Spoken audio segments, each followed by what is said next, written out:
د سلام د ګرځولو په ټیم کې د یو کس اودس مات شي نو دا مونځ یې شوی دی که واپس پرې راګرځي یوه مسله.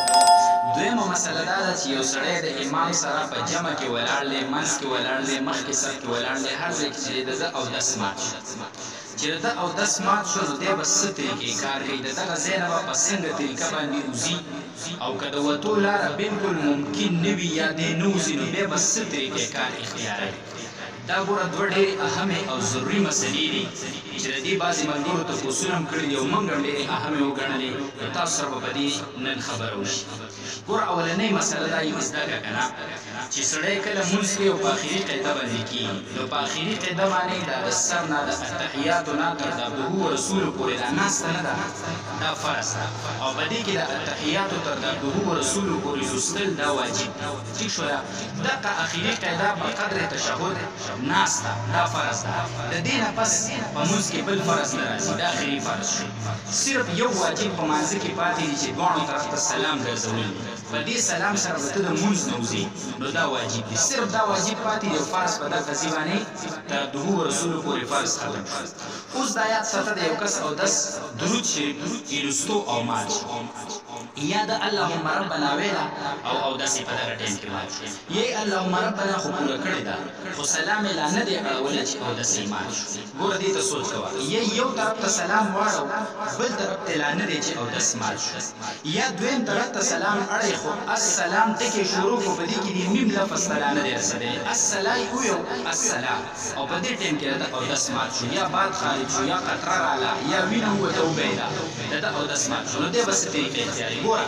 د دې کس دپاره بهتره طریقه دا ده ځان له مونځ چې کوي اودس یې مات شي، د ده دپاره بهتره طریقه دا ده که نه چې دی واپس لاړ شي اودس وکړي او دا مونځ بیا د سره وکړي، دا ورله بهتره طریقه ده. خو که دی وایي چې زه دا مونځ نه ماتوم او همدا مونځ جاري ساتم نو بیا طریقه څه ده؟ بیا به داسې طریقه وکړي چې کوم ځای کې ستا اودس مات شو هغه ځای خو تا ته یاد دی، اخري قاعده کې ټیک شو سلام ګرځولو ټایم کې یا درود شریف کې دغه ځای خو تا ته یاد دی، نو ته به داسې کار وکړي چې ته به لاړ شو خو خبرې به ګورې د چا سره نه کړي، خبرې به د چا سره کړي، خبرې دې وکړه هغې کې بیا څه طریقه ده نو هغه هم درته بیانوم. خبرې به د چا سره نه کړي، لاړ به شي فوري به اودس وکړي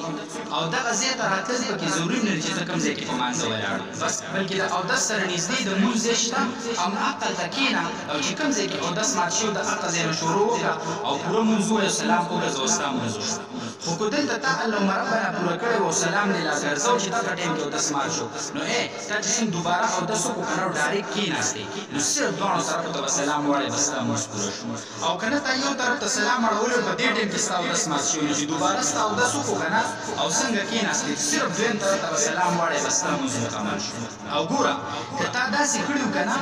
دې ته سوچ کوه دې مسلې ته، که یو کس یو طرف ته سلام واړو او داسې لا شته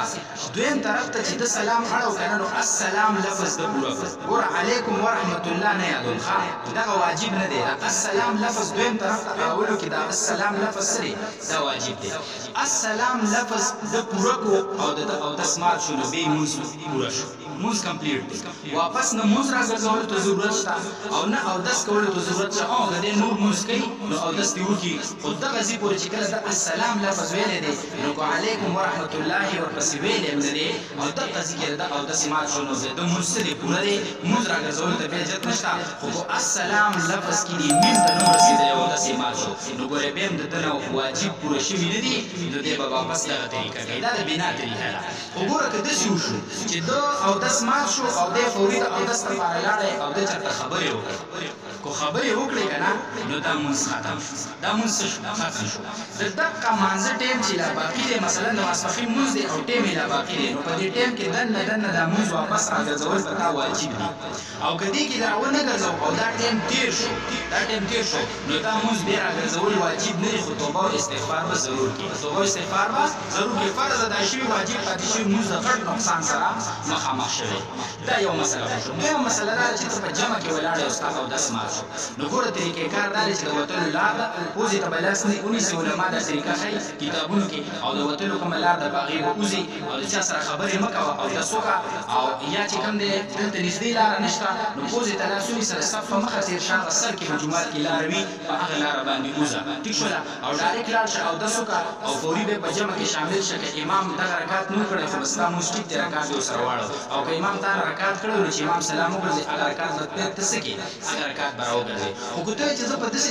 ځای کې ولاړ یم یا ډېره لویه جمع ده یا لوی مسجد دی زه په منځ کې ولاړ یم د وتو هېڅ